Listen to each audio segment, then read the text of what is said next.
Hey tea heads, this is Don from Mayleaf. It's always good to test out preconceived knowledge. Anything that you think is fact is worth always double checking in tea as it is in life. And in front of me, I have a whole array of different clays here, different clay teapots. And I want to test out whether or not it is true when we say that Japanese green tea, of which I have one here, works best in tokoname Japanese clay. Because even though I have done clay tests before and I've included them with the tokoname, they've been with all the other teas mixed up, and I just felt like there's a little voice in my head saying, you didn't really test this fully. So we're going to do that today. So what I'm going to do is I'm going to brew up this melon kabusecha, which is a new tea which we have. We're going to taste it very, very quickly. This is not a full tasting video. For that, check out the website if you want to know more about this kabusecha from Kagoshima. And then we're going to be seeing how different clays react. And I'm going to be judging it according to two criteria, really. The first is the interaction between the minerals and the tea and how that affects the taste. Because what I've noticed is that you can get mineral interactions that just don't match. The taste doesn't quite work together. And there are some mineral interactions that really do work. So mineral matching, we'll call it. And the second thing that I'm going to be looking for is how much it softens and smoothens the tea and potentially thickens the tea. So here we have melon kabusecha. This is a kabusecha from April 2024. This is from the Saemidori cultivar, and this is from Kagoshima, Kanoya, Kagoshima. So right in the tip, southern tip of Japan, very close to the sea. I love Kagoshima teas because they tend to bring a little bit of that ocean saltiness, not ocean air like marine like, but just the salty note of ocean spray. So what I'm going to do is I'm going to heat up this connoisseur brewer. So for those of you who don't know how to test clay pots, it is very, very simple. What you do is brew up your tea in a neutral container like this connoisseur brewer, and then you pour your neutral tea into a cup, and then you pour the remaining tea into the pots, and the interaction between the minerals in the clay and the tea happens almost instantaneously, and you will get a feel for the results. So let's put this tea in here. We'll give it a quick smell. I'll give you my initial thoughts, which is just buttery daikon. So yeah, daikon, sort of creamy, soft, starchy, savory. There's, as you can predict from the name melon kabusecha, that this has melon notes, green melon notes in it as well. What was that noise? I'm always paranoid that something has gone off here in terms of my equipment, but no. So yeah, green melons, honeydew melons, is very melony, if that's a word. And the savory note of that daikon, brothiness coming through. But unlike a lot of teas which have a brothy note, this isn't in the sort of meaty brothy. This is very much clear vegetable broth, heavily dominated by those daikons, the roots, and a creamy porridgey note as well. All right, I'm going to pour away this water that we used to heat it, and then pour it back on here just to give it a rinse quickly, just so that we can see how it reacts, the aroma reacts to water, which is just dialing up the intensity. So all of those notes just dialed up. This is a kabusecha, so this is a shade-grown tea. You can hopefully see the tea there. I am picking up a bit of the cured meats like, you know, copper or something like that. But again, imagine, you know, you get those dishes where you get green melons with a little bit of cured ham over it. So that kind of note, fresh, bright, sweet, A little bit of savory, a little bit of that charcuterie note, and then tons and tons of brothy notes, lots of creamy porridgey notes, and that sort of sea air quality to it. Right, pouring this away. Now we're going to brew this up properly. I'm brewing at 80 degrees. Let's move this niching pot out of the way. So I'm going to brew this up, and I'm intentionally going to brew strong because I really want to get an understanding of how the clay can attenuate an intentionally overbrewed tea, right? So I'm not recommending that you brew this strong, but we're doing it because we want to see how much the clay can affect it. So I have in front of me a whole host of clays. We've got the Tokonami red clay, Shude clay, we've got the Jenshui clay, we've got Nishin clay, we've got Chaozhou red clay, we've got the Zerni Zersha, Yixing Zerni Zersha, so the purple clay. We've got Juni Zersha, and we've got Dueni Zersha. So these are your Yixing clays, Dueni, Juni, and Zerni. You've got your South China Chaozhou clay, Nishing, Jenshui, and Tokonami. So we've covered a lot here. You could do more. We could include some Luni. You could include some other Hongni from Yixing, but I think we'll be able to get a good idea. Right, let's see. So we've got our brew here, vibrant color. I want to say something which is very important to me. That is that people judge Japanese, and I did a video recently about this, people judge Japanese tea far too much on the color of the liquor. Please focus on taste and less on color of the liquor. This is vibrant, it's green, but it has a slight yellow tinge. And to a lot of people, they'd go, oh, no, no, no, no, that's not good Japanese green tea. Please, please trust your taste buds rather than your eye, because otherwise what happens is the Japanese producers just produce for cup color, and that doesn't always mean it's good for taste. And taste and aroma is the most important thing. Here we go. Wow, even though I brewed it strong, it is still so soft, so gentle for a Japanese tea. The kabusecha, that shade growing, increases the theanine. So it's loads of umami, loads of savory notes. But those savory notes are not overpowering in the sense of a gyokuro. It's a bit lighter than that. It's savory, salty, umami, brothy, and then that transformation from that to a juicy green melon sweetness with a touch of the herbal brightness of like arugula or rocket, just a little bit there, just a sprinkling on top, a little bit of lemon zest notes as well. So the classic, flavor profile that I look for with these kinds of teas is starting umami, starting with the brothy, then moving to those lemony, fruity, sweet notes, always with this porridgey creaminess. But there is a touch of bitterness coming from the slight overbrew.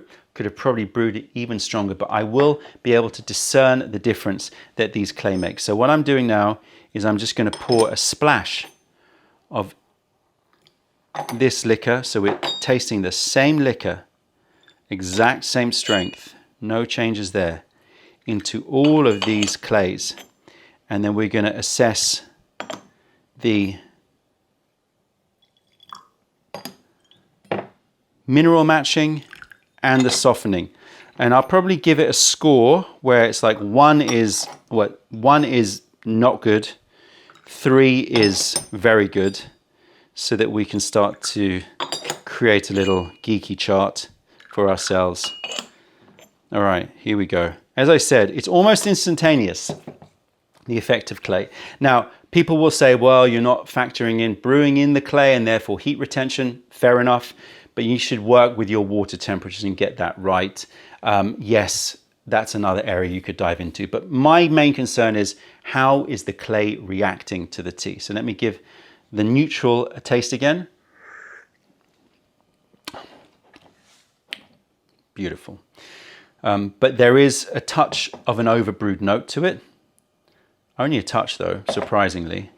Now let's pour these into these small cups. See if we notice any difference in color. Probably unlikely. but we shall see. Oops, here we go. Yeah, no real difference in color. Ignore the fact that that's a bit cloudier because of the fact that it got the last of the tea here. Right, let's start with Dweni.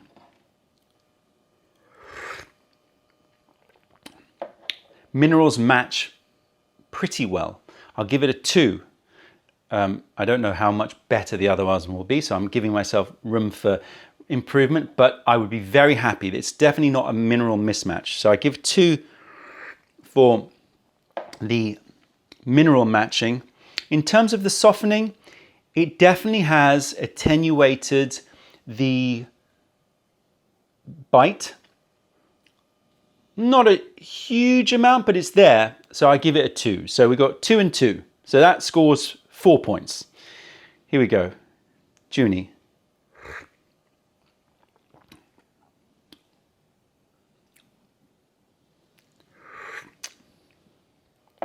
Okay, I'm getting wrapped up in scores now.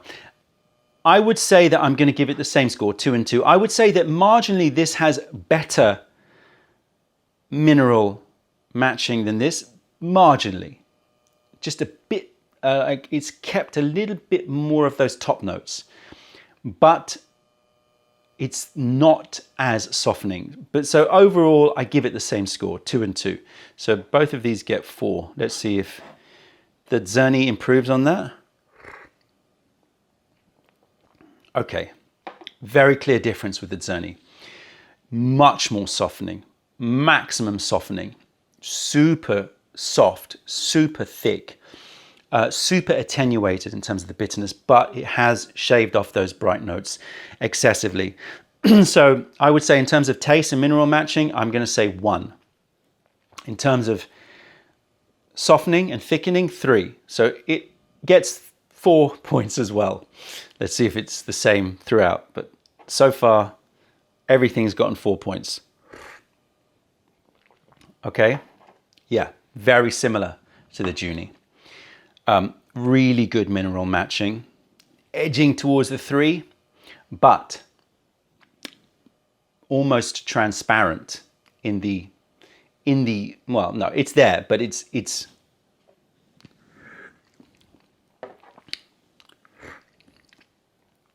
there. I'll give it a 2, and I'll give it a 2 on mineral matching. So 4, 4, 4, 4. It's not a very interesting video, is it? Anyway, let's see. Niching.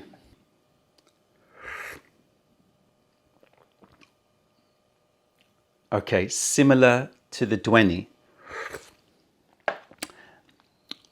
Similar to the Dweni in that it's more softening than these ones, but the mineral matching is a little bit less optimal compared to that one. So again, I'm giving it the same as a Dweni, 2, 2. So 4 points here. So 2, 2, 2, 2, 1, 3, 2, 2, 2, 2. Although there are differences, I'm not noticing anything that's really like that is super, enhanced. I'll talk about them a little bit more once I go through all of these. Here we go. Okay. Okay. This is a step up. This is a step up. I would say mineral matching 2, thickening 3. So it has the same thickening potential as the Zerni, but it matches minerality more than the others. So at the moment, Zhen Shui, if I'm going to put them in order, Zhen Shui is winning. Right. The Tokoname.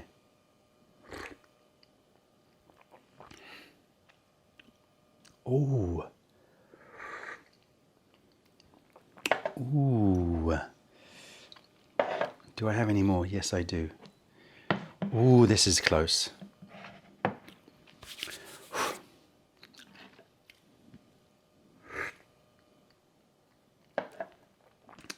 Okay.